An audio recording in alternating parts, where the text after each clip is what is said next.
आमचे पदाधिकारी सगळ्या पक्षाच्या कचेरी असेल, एक्साईजचं ऑफिस असेल, यांनी ज्या पद्धतीने पबला संरक्षण दिलंय त्याच्यामुळे ज्या सगळ्या गोष्टी घडल्या जातात।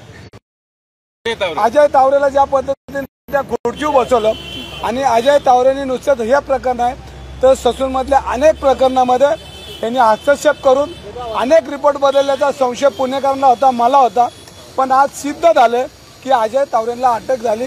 म्हणजे ह्याचाच अर्थ की आज ससूनमध्ये बी काळा बाजार चालू होता। आज आम्ही राजपूत साहेबांकडे चाललोय, खोके सरकार आहे त्यांच्या मंत्र्यांना हे पैसे पाठवतात। आज आम्ही या निमित्ताने पैसे पाठवतो।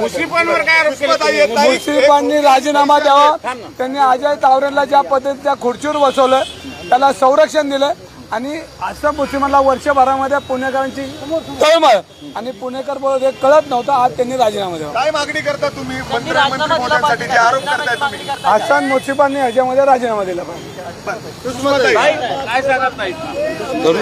मी याच्या आधीही एक्साईजच्या अधिकाऱ्यांच्या संबंधाने एक्साईज अधिकाऱ्यांचं एकूण वर्तन संशयास्पद असल्याचं म्हटलेलं होतं।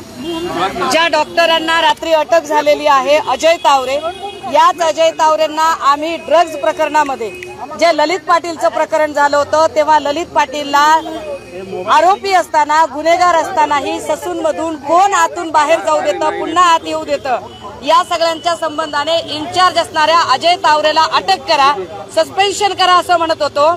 आता अजय तावरेला ज्या पद्धतीने अटक केलेली आहे फक्त आणि फक्त एक सॅम्पल चुकीचं दिलंय म्हणून मला असं वाटतं मोठ्या मोठ्या अधिकाऱ्यांच्या गळ्यातली हड्डी जेव्हा अडकते असं वाटतंय त्यावेळेला ठरवून आपल्यापर्यंत प्रकरण पोहोचू नये म्हणून अजय तावरेपर्यंत ते प्रकरण थोपवून धरण्याचा प्रयत्न केला जातोय, जो अत्यंत चुकीचा आहे।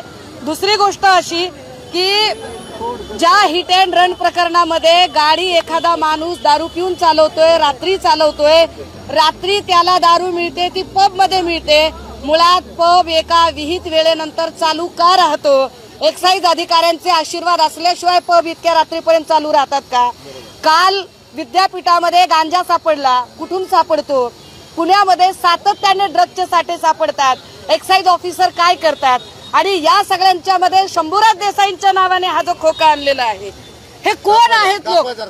हा खोका बघा जरा एकदा काय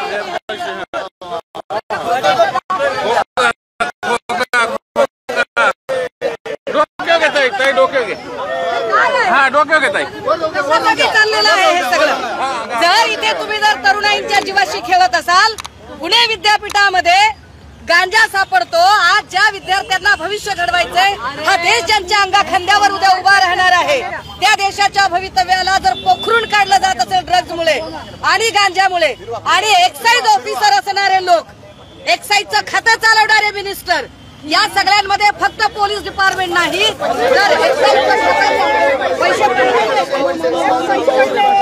तर मला असं वाटतं की याच्यासाठी चाललंय का हे सगळं? हे कशासाठी चाललेलं आहे? तर आम्हाला हे जरा दाखवावं लागेल, सांगावं लागेल की मुळात विद्यापीठाच्या परिसरात ड्रग्ज सापडतो। ललित पाटीलच्या प्रकरणात तेव्हाच अजय तावरेला अटक झाली असती तर काय बिघडलं असतं?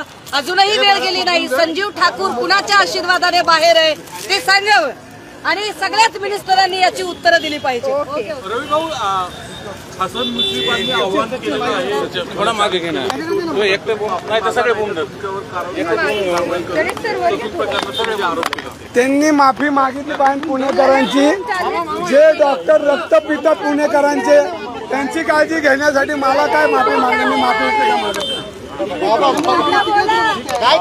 दरवेळेला ह्या थेऱ्या कमी कराव्यात।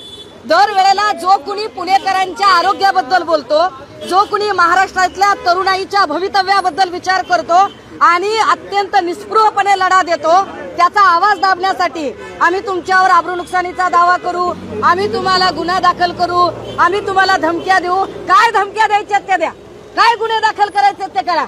जर इथे आम्ही जर एखाद्या इथल्या तरुणाईच्या भविष्यासाठी जर आम्ही जीव पणाला लावत असू आणि जर याच्यामध्ये आमच्यावर गुन्हे दाखल केले असतील तर फक्र आहे, आम्ही त्याचा अभिमान बाळगतो। पण पुणे विद्यापीठातल्या गांजाचं काय करायचं आणि त्याला जबाबदार कुणाला धरायचं का? मोकटपणे आज घडीला विश्रांतवाडी आणि विमाननगर परिसर उडता पंजाब सारखी त्याची अवस्था झाली। कल्याणी नगर मधले पब कमी, एवढे पब आता विमाननगर परिसरात झालेत, याला जबाबदार कोण आहे? याची उत्तरं द्यावीत. एक्साईज काय करतं हे सांगावं त्यांनी.